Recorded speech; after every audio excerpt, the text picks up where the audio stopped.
sake.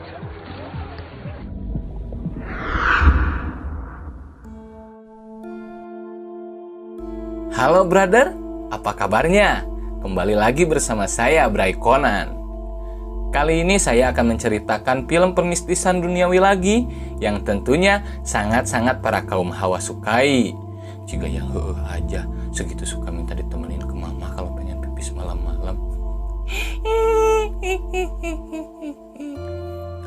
Film yang akan saya rangkumkan dan ceritakan ini adalah tentang rumah di kedalaman atau The Deep House, di mana ada dua sejoli yang nekat untuk mendatangi rumah angker di sebuah danau. Mereka melakukannya demi hanya untuk popularitas semata.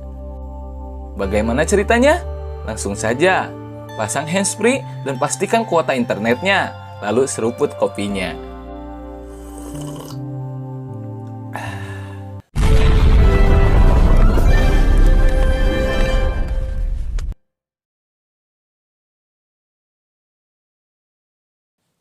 Kisah akan berfokus pada pasangan muda-mudi, ada Ben dan Tina.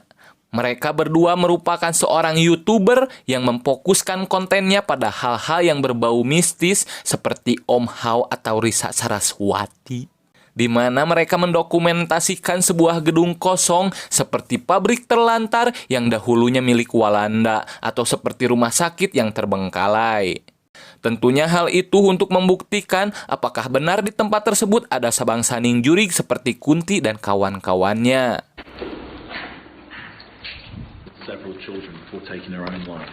Ternyata diketahui dari semua konten yang mereka buat selama ini, tidak pernah ada satupun fenomena yang wah atau kejadian mistis yang terjadi. Sehingga Ben dan Tina kini berencana untuk membuat konsep konten yang berbeda dari sebelumnya, dengan pergi ke sebuah danau yang bernama Danau Prais yang berada dekat dengan sebuah desa terpencil.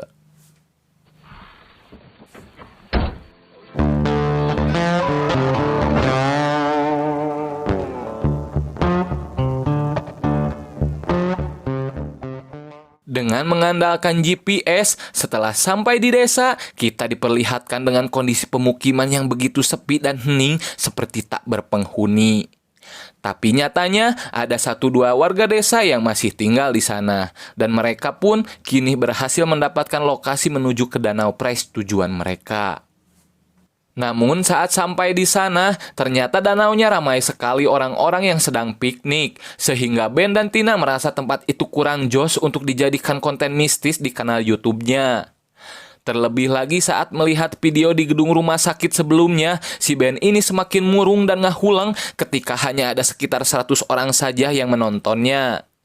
Dan itu menandakan jika AdSense-nya tidak akan cukup untuk membeli Marlboro bulan depan.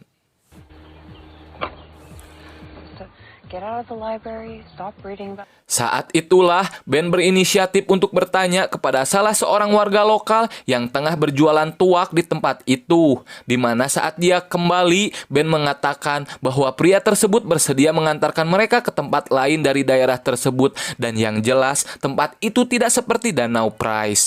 Namanya adalah danau terisolasi yang jauh dari hutan di sana. Even without all those tourists, Fres Lake was... Come on, you're being annoying. There's a perfectly preserved. Apparently it's very difficult to access. Pria berewokan ini bernama Pierre, warga lokal asli daerah sini. Beliau menjelaskan bahwa sekitar 50 tahun yang lalu, danau ini adalah sebuah desa yang sangat normal, sebelum banjir besar menenggelamkannya yang akhirnya membuat semua orang meninggalkan desa tersebut. Dan yang menariknya adalah katanya ada satu rumah yang belum terjamah oleh siapapun, dikarenakan orang-orang di daerah sini tidak memiliki peralatan penyelam untuk bisa sampai ke sana. Yang hal tersebut langsung membuat si Ben dan Tina tertarik, karena jika memang benar ada sebuah rumah di dasar danau, apalagi belum pernah ada yang menjamahnya, itu bisa menjadi sebuah peluang dan daya tarik tersendiri untuk konten YouTube mereka. Dan yang jelas akan menjadi sumber AdSense bagi mereka jika viral nanti tentunya. The village was emptied. Berlokasi cukup jauh dari jalan raya, membuat mereka harus berjalan kaki menyusuri hutan melewati lembah. Namun itu semua terbayarkan ketika akhirnya mereka melihat danau yang terisolasi, yang dimana di situ tidak ada siapa-siapa kecuali mereka bertiga.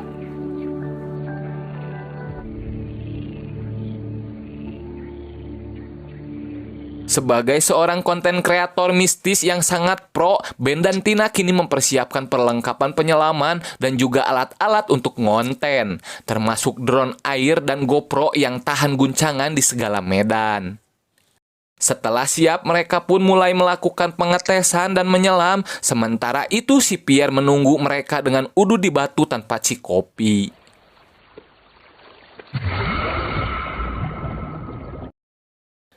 Kita diperlihatkan dengan suasana di dalam danau yang poek mongkeleng. Dan hal pertama yang kali mereka lihat bukan keyeup atau softtek seperti di situ-situ, melainkan adalah sebuah mobil klasik jenis Rover P6 yang bagian dalamnya masih utuh. Mun aya si Jared ieu diangkut ciga nama Di mana Tina di sana yang cukup reuas langsung ingin kembali, namun Ben yang tetap ingin mengambil konten tersebut berupaya untuk merayu si Tina dengan sedikit embel-embel, mun piunnya ngabeledag kayak urang kawin di kapal pesiarnya. Setelah Tina berhasil dirayu, mereka pun melanjutkan perjalanan semakin dalam, dan kita mulai melihat ada banyak lauk emas nu bararadag. Alus ieu jeung spot mancing si Mang Jagung aslina. Akhirnya mereka pun sampai di sebuah pagar yang menjadi jalan masuk menuju rumah tersebut, di mana di situ terdapat tulisan "Awas aya lauk galak". Meski demikian, mereka tetap melewatinya karena cukup mudah, tinggal naik saja. Sampailah mereka di rumah yang belum terjamah oleh siapapun itu. Nya saha nu rek ngajamah, asupna ge hese jeung rek naon deui. Setelah berkeliling, mereka tidak menemukan pintu yang bisa dibuka, karena rupanya digembok yang membuat mereka berdua cukup bingung untuk masuk ke rumah tersebut. Aslina si Iwanian anjir. Saat itulah mereka naik ke atap rumah, yang dimana di situ terdapat sebuah jendela yang saat dibuka oleh Ben, tiba-tiba... Ajik, lauk naon eta? Mereka yang masih parno ku lauk pun mempersilahkan drone untuk masuk duluan. Dan disusul oleh mereka berdua yang ternyata tempat pertama yang mereka masuki seperti sebuah kamar anak kecil di rumah tersebut. Di sana banyak sekali barang-barang kuno dan tiba-tiba... Duh, acik sugan teh Anabel. Adanya boneka tersebut membuat lagi-lagi Tina takut dan ingin hanyut, namun Ben kembali mengingatkan Tina, "Tin, kawin di kapal pesiar, Tin." Dengan sisa oksigen yang masing-masing 84% dan 87%, mereka masih punya banyak waktu untuk berkeliling selama setengah jam deui mah. Dan mereka akhirnya memutuskan untuk masuk dan mengeksplor ruangan lainnya. Dan disinilah kehororan akan dimulai. Lagi-lagi dalam cerita film horor seperti ini, saya menyarankan agar mengecilkan volumenya biar ketika ada jump scare nanti Anda tidak akan ngagorowok. Terlebih persiapkan guguling atau bantal atau boneka sekalipun untuk menutup wajah Anda. Yang jelas, jangan boneka seperti yang ada di film ini. Yang lucu-lucu aja bonekanya lah. Udah siap? Kita lanjut lagi ya. Di sini kita diperlihatkan dengan sebuah lorong rumah yang mongkeleng, sehingga lagi-lagi si Mamang Drone dipersilahkan untuk tipayun karena ia diketahui sangat gede kawani. Setelah dipastikan aman oleh si Mamang Drone, barulah mereka mulai menjajal seisi rumah. Dimulai dengan kamar terdekat yang ternyata itu mungkin milik si empunya rumah. Di mana di situ terdapat sebuah lukisan dan sepertinya itu lukisan anggota keluarga penghuni rumah tersebut. Setelah diperiksa pada bingkai tersebut, tertulis keluarga Montegnac.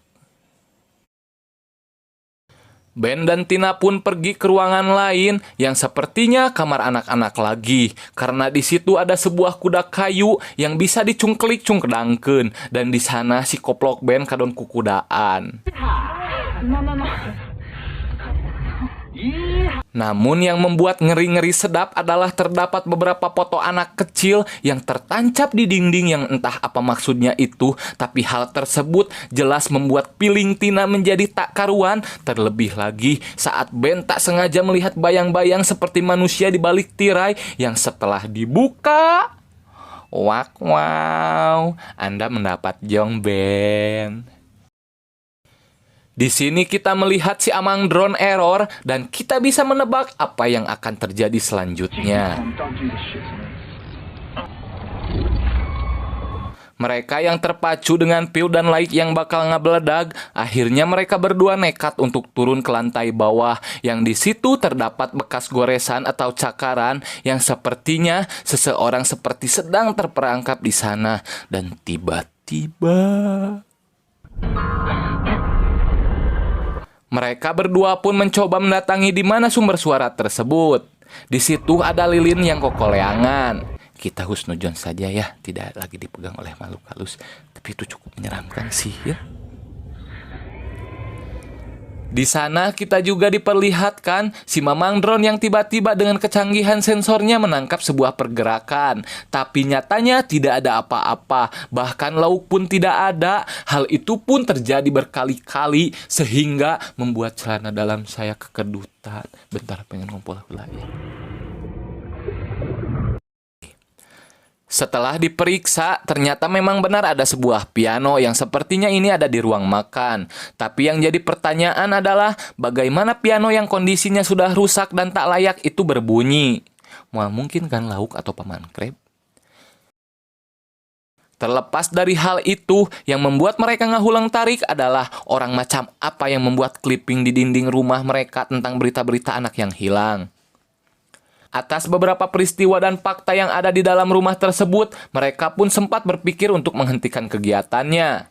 Namun lagi-lagi, karena konten itu sangat menjanjikan untuk menarik penonton dan menambah subscriber mereka jadi jutaan, terlebih jika kontennya dipat-pat, bakal mencekil cigana pencairan teh. Sehingga mereka pun melanjutkan untuk menelusuri semua ruangan dan menghiraukan apapun yang terjadi di depan nanti. So we reached the next room. Mereka pergi ke sebuah ruangan lain yang ternyata itu adalah dapur, dan mereka menemukan sebuah salib tertempel di dinding. Saat didekati, di belakangnya ada sebuah pintu menuju ruang bawah tanah yang tanpa ragu mereka membukanya dan masuk ke ruangan tersebut. Kondisi air di dalam sana begitu keruh, dan betapa terkejutnya Ben dan Tina ketika melihat dua mayat manusia terikat rantai dengan kondisi yang masih utuh tanpa ada yang hilang satupun jari mereka, serta topeng yang tampak seperti berasal dari abad pertengahan dulu yang digunakan untuk menyiksa. Juga ada simbol pentagon seperti simbol pemuja setan tepat di bawah kedua mayat itu, yang jelas itu membuat Tina ingin segera pergi dari rumah menyeramkan tersebut. Ben, come back. We'll confiscate our memory cards and... This is more than a...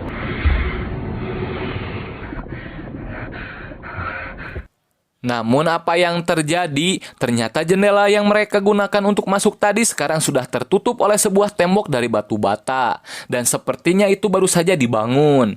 Karena batanya yang masih terlihat merah belumlah gedug. Tapi yang jadi pertanyaan adalah siapa tukang yang membangunnya? Apa mungkin jin utusan Bandung Bondowoso?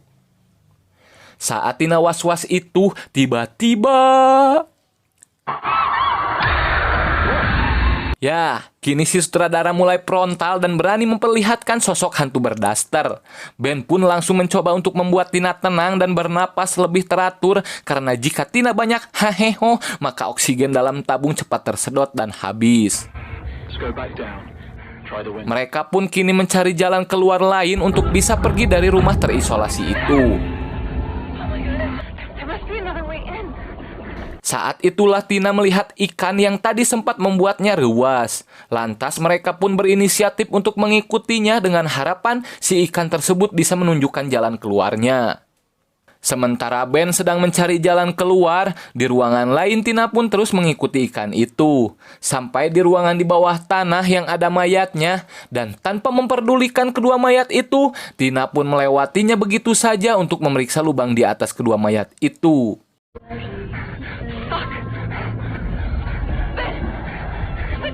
Ben. Dan ya, kedua mayat itu pun sekejap menghilang entah kemana gerangannya, dan tentunya hal itu membuat si Tina terkejuet.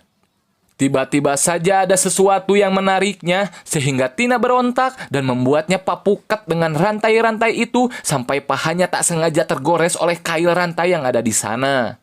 Tidak lama Ben pun datang. Di sana si Tina riweuh ngambek kasih Ben, nah tengah denge aku gogorowokan katanya. Tina juga mengatakan jika mayatnya hilang. Tapi menurut Ben tidak ada yang terjadi apapun. Malahan mah dua mayat itu masih ada di sana. Justru si Tina yang terlihat ciga ODGJ nggak jelas. Namun Ben sengaja membiarkannya hingga Tina benar-benar tenang. Dan untuk membuktikan jika tidak ada apa-apa di sana, Ben pun dengan nekatnya mengambil penutup wajah kedua mayat itu. Dan tiba-tiba, anjing tukang siomay ngalangkung. Kedua mayat yang diketahui pemilik rumah tersebut itu pun mengejar Ben dan Tina. Yang anehnya, walaupun tidak mengenakan pakaian selam, ternyata kedua hantu itu cukup cepat dalam bergerak di dalam air. Si Ben pun terus mengucapkan kata-kata kasar, fuck, fuck, fuck, dan Tina hampir saja tertangkap jika saja mereka tidak segera menutup pintunya. Saat itulah Ben dan Tina berinisiatif untuk keluar melalui cerobong asap, yang ketika sudah masuk, mereka pun kembali mengalami fenomena yang serupa. It's alright. We'll make it out, I promise. Come on. Ya, reruntuhan batu hampir saja membunuh mereka berdua, tapi beruntung Ben dan Tina masih hidup, meskipun sekarang mereka terpisah dan berada di tempat yang berbeda.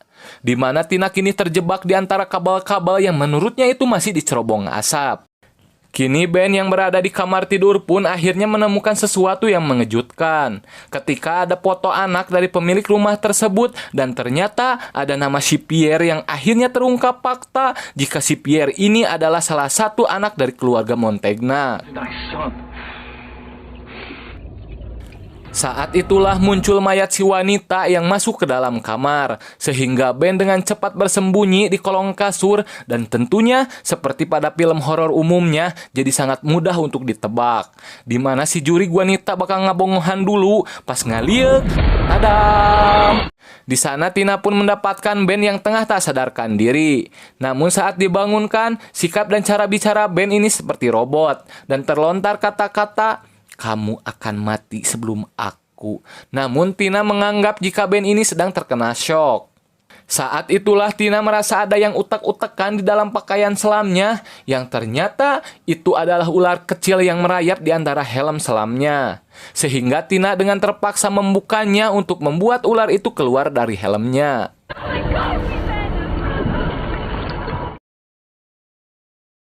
Ben pun menunjukkan sebuah pintu masuk rahasia yang di dalamnya terdapat sebuah bioskop kecil, yang dimana di situ Tina diperlihatkan rekaman film saat keluarga Montegnac masih hidup dan beraktivitas di rumah tersebut. Dan memang benar bahwa ternyata si Pierre adalah salah satu anak dari keluarga Montegnac, di mana mereka merupakan keluarga pengabdi setan yang telah menculik banyak sekali anak kecil di wilayah tersebut, yang tentunya untuk dijadikan persembahan atau tumbal kepada si setan. Sehingga saat seluruh warga desa menemukan bukti atas kejahatan keluarga Montegnac ini, mereka pun membalaskan dendam dengan membunuh saudara perempuannya si Pierre, serta mengikat dan memakaikan topeng aib di wajah kedua orang tuanya, dan menyayatnya secara perlahan. Sedangkan si Pierre sendiri berhasil selamat, karena kabur dari kejadian di hari itu. Sementara itu, Ben dan Tina sendiri sengaja dijebak untuk dijadikan persembahan kepada setan. Oleh karena Pierre masih percaya dengan ritual yang sering dilakukan kedua orang tuanya itu. Dan ia ingin melestarikan kepercayaan mereka dengan cara melanjutkan ritual pengorbanan dengan menggayat para turis lokal untuk masuk ke dalam rumah di bawah air tersebut. Dengan sisa oksigen yang tinggal 2% lagi, Tina pun masuk ke dalam layar itu dan akhirnya menemukan sebuah celah untuk bisa keluar dari rumah tersebut. Tetapi Ben yang sudah sepenuhnya dirasuki pun tiba-tiba membetot kakinya Tina supaya jangan pergi dan ikut bergabung bersama dengan para keluarga pengabdi setan. Tiba-tiba Tina teringat adegan di film-film di mana orang yang keasupan jurig harus dikejutkan syarafnya dengan cara ditusuk. Kalau di lembur saya mah tidak perlu ditusuk, cukup digencet kuku ibu jari kakinya hingga berteriak, "Aduh!" Setelah Tina menikamnya, Ben pun langsung tersadar. Namun hal itu menjadi malapetaka tatkala si hantu itu merasa dapat ide untuk membunuh Ben. Si hantu berhasil merebut pisaunya dan menikam si Ben berulang-ulang hingga dia tewas saat itu juga.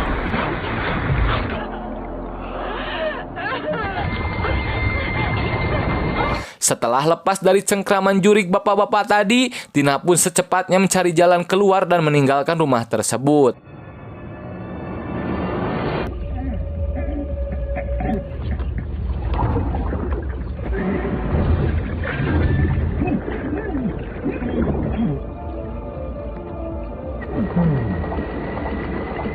Namun karena Tina sudah benar-benar kehabisan oksigen, maka Tina pun innalillahi sebelum bisa mencapai permukaan.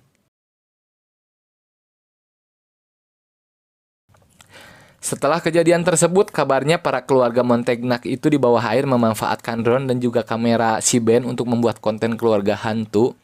Sedangkan kanal YouTube Ben dan Tina pada akhirnya terbengkalai dan AdSense-nya tak diambil-ambil. Duhnya.